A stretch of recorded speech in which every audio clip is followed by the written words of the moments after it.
Hello, beloveds. How is everybody this morning? I am so excited about our topic today that we need to sing for a moment. How many of us know Little Mary J. Blige? Little Mary J. Blige. All right, help your neighbors. Real love, I'm searching for a real love. Someone to set my heart free, real love. I'm searching for a real love. Got to have a real love. How many people searching for the real love? Maybe think they've found the real love in their sweetheart. We got a fist pump in the back. But I think often that real love, that longing that every single one of us has in our hearts and in our souls to have the experience of real love. I mean, we write all the songs about it. The poems, the cheesy gift cards, right? It is a universal experience, this desire for love, for real love. But I want to share with you the definition of love in the Centers for Spiritual Living and Science of Mind. Love is the self-givingness of the universal spirit through its desire to express itself in terms of manifest creation. Love is the impulse, and law is the way of creation. But I believe when we think about this real love, searching for real love, we don't think that we're going to find it anywhere except here. That search almost always has us looking to other people, to our families, to our work. Do what you love, the money will follow. That search continues to be this place of dissatisfaction for many of us because we look outside. How many times are you just miffed with your loved ones because they ain't acting right? Because they're not doing what you think they're supposed to do to make you feel loved? How many of you have jumped from activity to activity or career, or not jumped from a career out of just dissatisfaction? This is not satisfying me. This is not quenching that thirst for love. And we may not even name it love. I think sometimes we're just looking, grasping, wishing, wanting, longing, desiring, and trying to find something that will plug in like a puzzle piece to give us this feeling of fulfillment, this feeling of satisfaction. Sometimes we think somebody else has what we want. We experience all the time as jealousy or envy. Like, oh, they're having a really good time over there and I want some of that. Or that person seems so happy. That person seems so satisfied. Let me go get some of that. And spiritual life is the practice, the searching, the seeking for a real answer to those longings. That real love. I remember at some point in my life, I'm a huge fan of Hafiz, who is a Islamic mystic who has written all the poems. And Hafiz writes about this love in all of these really fabulous ways. But what occurred to me when I was really in a study of Hafiz's work was that all of these songs and all of these poems that we write, that sometimes we sit around singing at the top of our lungs in the showers, or when we're heartbroken, we play the same song 5,700 times over and over and over again, because it touches this thing in us, that longing in us. And yet, the love that we desire, the thing that quenches the thirst, is a divine love, is that capital L love. And it is never going to be quenched by someone or something outside of us. That does not mean we don't get to have incredible experiences of loving connection and relationship. But when we think we don't have it, and we've got to go find it, what are we going to create in our lives? Anybody, science mind folks, shout it out. Lack. Those of you online, put it in the chat feed. Whatever we put our attention on, we will get more of. That is the law of the universe. So if we're putting our attention on, I don't have love, I'm missing love, I'm unfulfilled, we're going to get unfulfilled and missing love. However, when we begin to understand this principle of love, not the love we're sold in songs and poems and Hallmark cards, but the actual principle of love as the infinite givingness of the divine, the infinite, unstoppable, unbreakable givingness of the one. And that this givingness is not just a lovely concept. The divine gives itself through every manifest, animated piece of life. That is how we got here. The divine was like, I want to have the experience of myself through life itself. So the divine gave itself as you, as me. I want you to sit with that for a minute. That this divine being, the Holy Blessed One, whether you want to think of this as the ultimate loving force, whether you want to think of it as the consciousness of good, whether you want to think of it as the energy of the universe, that it decided to create itself as life, and it decided to do so as you, as me. If that were true, what does that mean about you and I?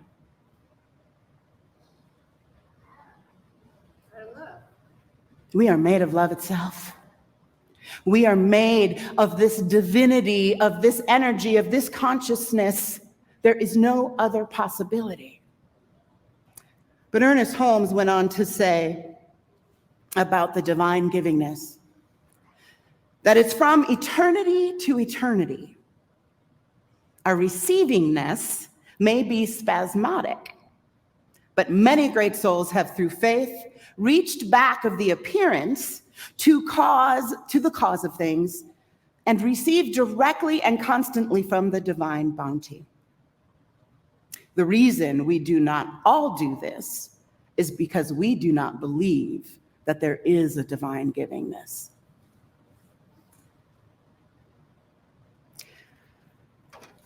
The mystics, the prophets, all of the great spiritual teachers, all of the change makers in every civil rights movement throughout history are steeped in the belief of this divine givingness, have a faith practice that far outweighs any evidence otherwise in the outer circumstance. And that when they reach beyond the appearance of things, reach behind the appearance of things, and contact the infinite bounty that is the divine, But what is required to do that, to reach beyond the appearances, to connect to that infinite wellspring that is the divine, we must believe that it's possible. So once again, the experience of real love that everybody longs for, I don't care how cynical you think you are, can only happen when we believe in its possibility. So I'm going to ask you to ask yourself a tough question right now. Do I believe that God, the divine, the universe, the holy blessed one, is giving itself to me right now through my aliveness? Do I believe that? Take a minute. Answer the question for yourself.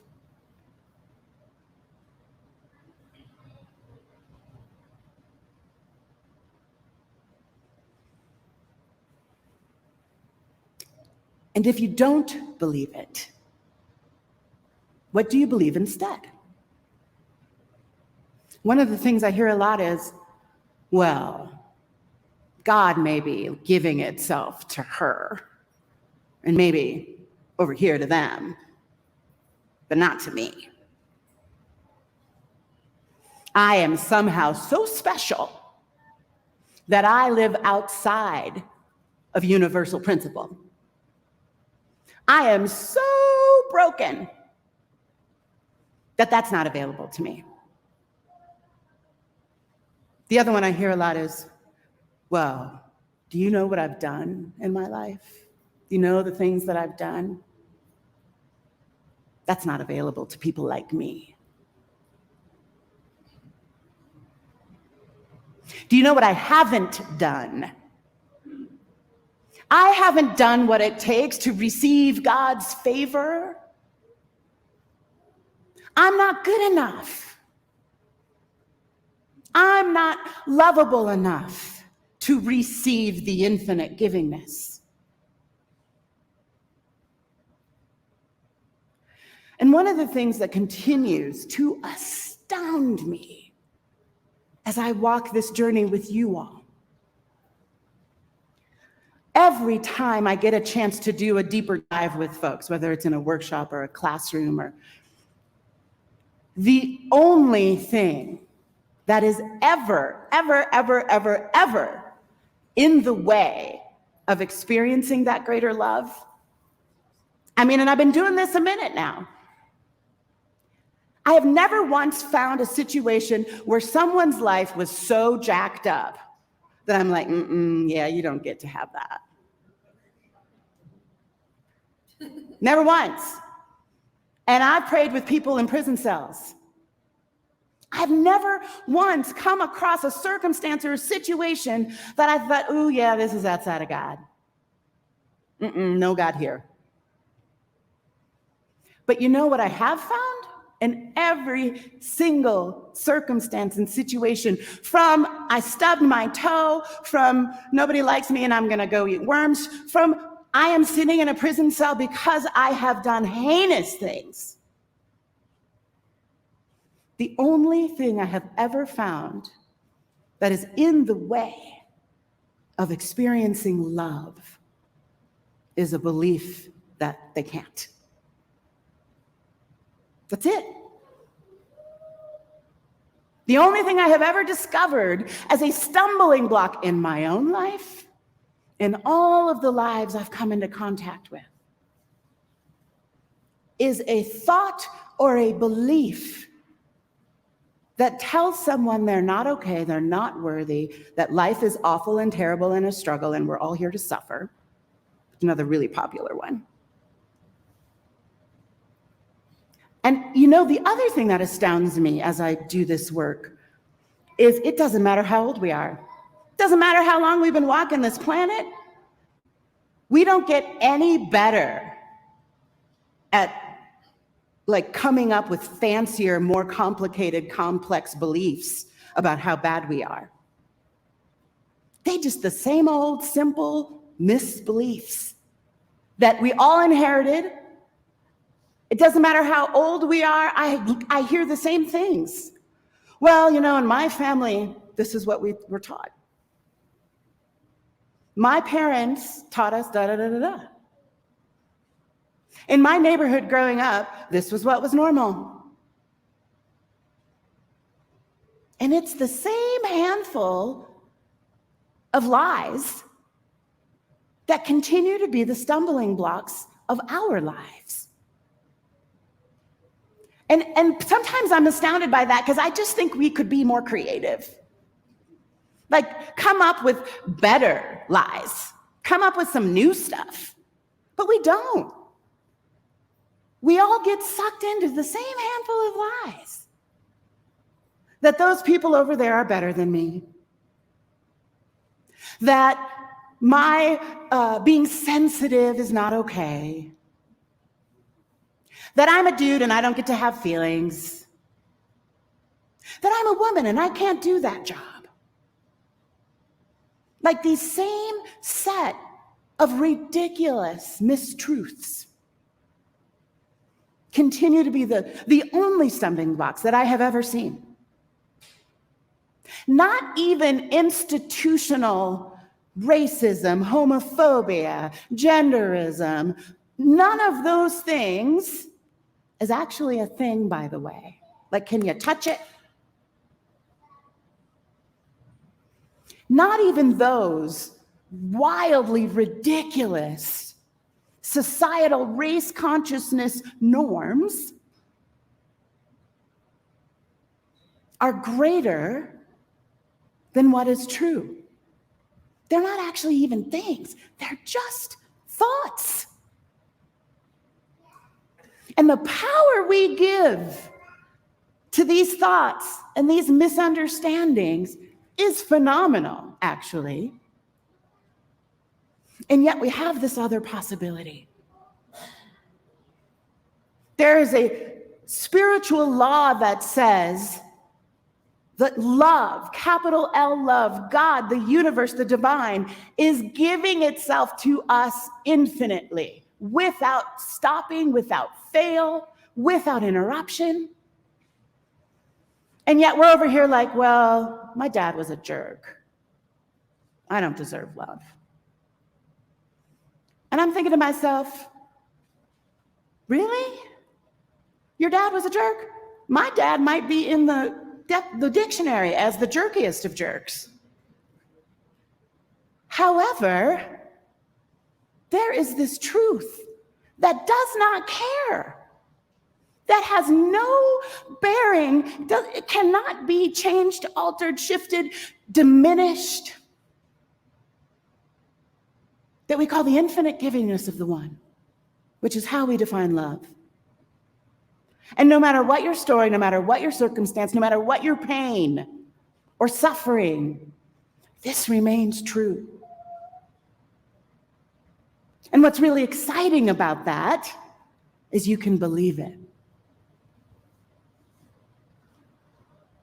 You could believe, instead of whatever you inherited, your family stories, societal norms, you could believe instead that there is an infinite givingness that has literally brought you into life itself, that has chosen you to live itself through. And because that is the truth, that means you are here by divine appointment on purpose to be the way that the divine itself gets to experience itself.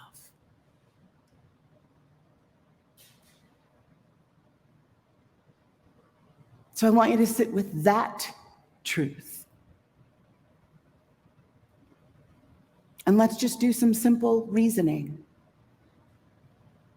Say to yourself, if it is true that the divine brought me here as the divine, to be the expression of the divine, could it also be true that I'm not enough? Let's just do some simple reasoning. Could both of those things be true? Not possible.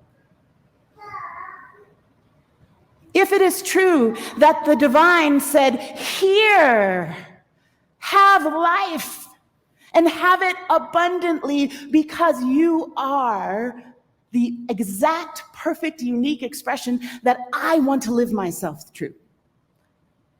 If that is true, can you be broken? Can you be bad? Impossible.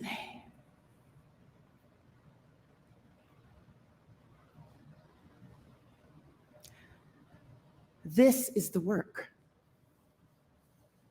This is the work.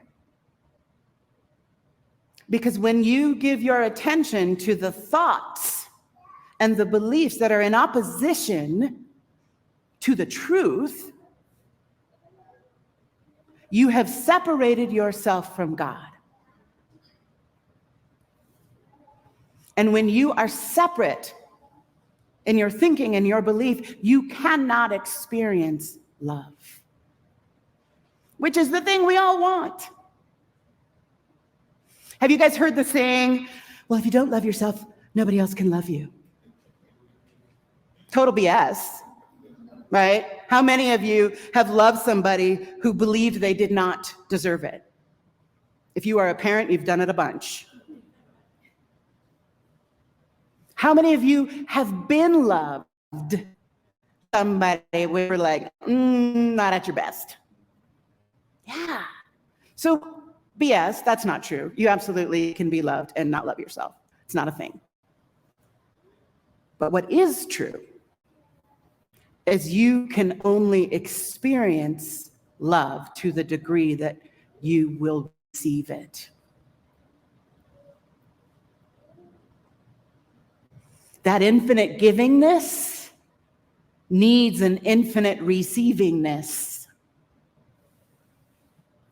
So to the degree that you open yourself up to that reality, the reality of the infinite flow of love that is the divine, to the degree that you open yourself to that truth, that you allow yourself to believe that that is so, is the degree that you will experience real love.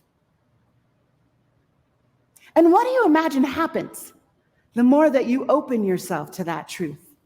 The more that you become conscious and aware of the love that not only is in the center of your being, but is flowing to you at all times through life itself, through the seen and the unseen, but is literally the fabric of your being. It is what you are made of. And as you become more conscious and grounded and aware in that reality, what do you think begins to happen in your outer circumstances? Anybody shout it out? Better? You experience more abundance? How do you think your relationships go when you are no longer dependent on other people's behavior for your satisfaction? Sound a little bit like freedom? I don't need you to do or be anything, and I'm good. This, my friends, is how we get free. You also become the person people want to hang out with. You remember that person you were like, oh, they look so happy and they're so glowy and they're so light and shiny, I just want to hang out with them. You become that. Because you've owned the truth of who you are. You've allowed your consciousness to now vibrate and resonate at the level of love. And what do we know about vibration? We can only resonate and vibrate with like resonant vibration, which means you're like this lovely, floaty, shiny love person, and all the other floaty, shiny love people want to hang out with you. Because we're like, hey, we're peeps.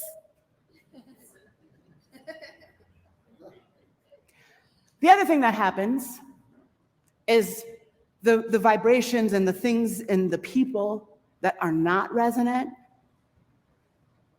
go away.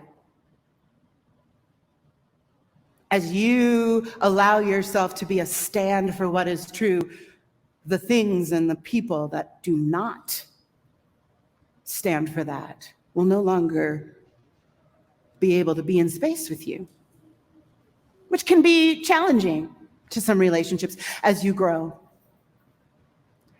And it can also be the thing that takes care of what you think you are suffering in right now. All the things you think you need to fix, the relationships that aren't working that you need to do something about, the work that doesn't suit you, the neighborhood that doesn't suit you, whatever the thing is that seems like it's a problem, rather than fixing it or putting your attention on it to do something about, when you put your attention on truth and making your work and your labor and your effort about becoming more and more in alignment with the love that you are, those things handle themselves. You ain't got to do nothing except be the truth of who you are. So if you are here looking for a solution to a problem, this is it. Resonating with your true nature, consciously, mindfully, on purpose, is the solution.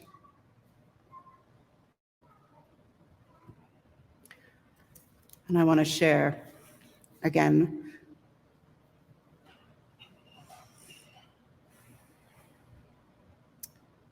Love is the victor in every case, from Living the Science of Mind. Love breaks down the iron bars of thought, shatters the walls of material belief, severs the chain of bondage which thought has imposed, and sets the captive free. Love does that. You might be the most amazing strategic mind in the whole planet. But when you partner with love, when you get in relationship with the divinity that you are, nothing is in the way of your good. Not a thing. Not iron bars, not stumbling blocks, not inherited misbeliefs and misunderstandings. This is how we get free. And we get free from the thoughts that are simply untrue. And I know that it's effortful. I mean, I have a mind. I know what our brains do. I know that they run these tapes, and I know that they run these misbeliefs, and I know that they tell these lies on a regular basis. But the work becomes coming back and coming back and coming back again. And so how do you do that? Well, I'm going to give you a few options. And the first one I'm going to say is meditation. If you want to become a master of your own brain, your personal computer that really works for you, right? Because you are not it, you are the controller of it. The only way I know to do that is with a steady and consistent meditation practice. And I know I can hear the thoughts right now. I suck at meditating. I can't meditate. I can't sit still for that long. I mean, do you know what happens in here when I try to meditate? I know exactly what happens in there because it happens in here. Meditate anyways. Simply bring your attention to anything else but the thoughts. You can meditate on a flame, you can meditate on the point in your belly, you can meditate on the airflow in your nostrils. It makes no difference. Anything that allows you to pull your attention away from your monkey mind. That counts. It could be walking. It could be dancing. It could be bathtubing. Anything that allows you to pull your attention away from that and begin to disentangle yourself from these silly thoughts. Now, it doesn't mean the thoughts are going to stop happening, but it means you're going to stop giving them attention. And then, as you practice mastering your mind, you are going to stop paying attention to what is missing. Stop searching for all the ways love is not showing up. How many of you list throughout the day all the things that are going wrong? You can tell the truth because we all do it. Here's the thing, though. This is where spirituality and spiritual practice just becomes math. The more you can put your attention on the love that is, the more you can find evidence of that infinite givingness, the more that is your experience, the more that begins to show up in your life. You don't have to be 100% great at it. That was like Jesus and Buddha. But do the math. Can you begin to move your thinking, your attention to more love than missing love? To more good than the lack of good? It's just math. More and more and more and more, we align ourselves with what is true, with our true nature, with the nature of life itself. What begins to happen is we begin to live in gratitude. What I have learned is that experience of gratitude is the experience of that infinite givingness.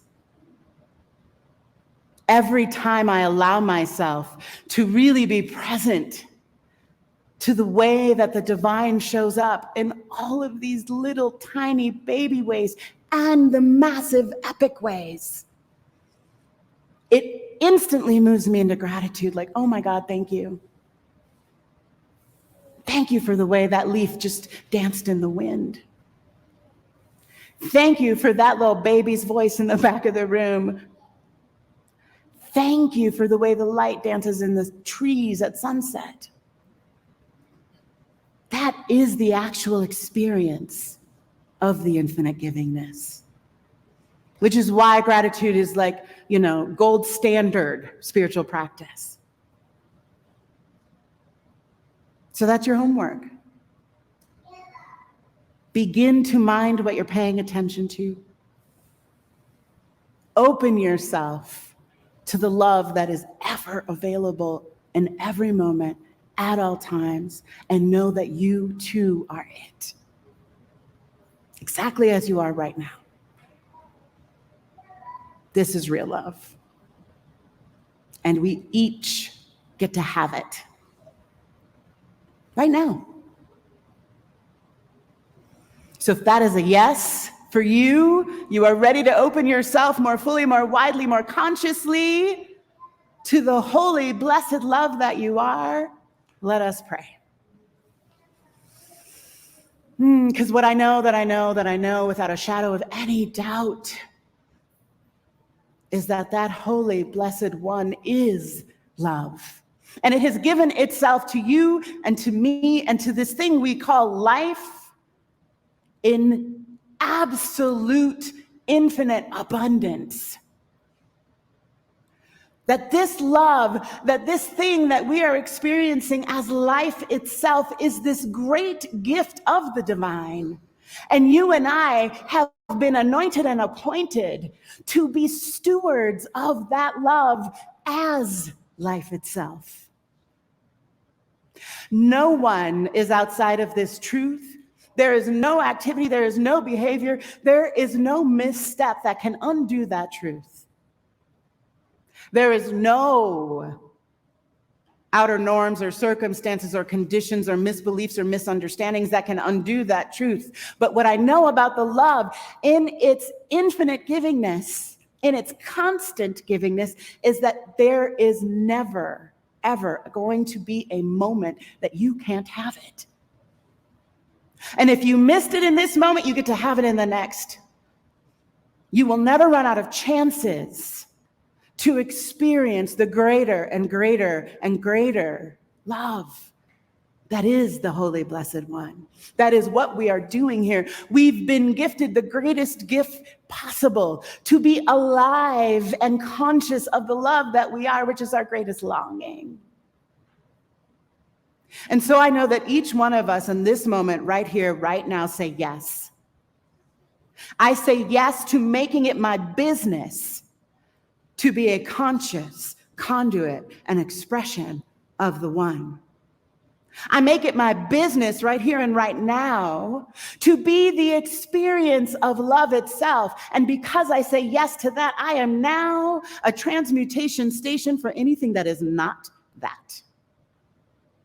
I become a beacon. I become the radiant force of love moving in the world, making all the difference. And it is always moving for good, never failing. And for that, I am wildly grateful. So anchor this truth, this holy, sacred yes that you are saying with me, by saying amen, and so it is. So it is.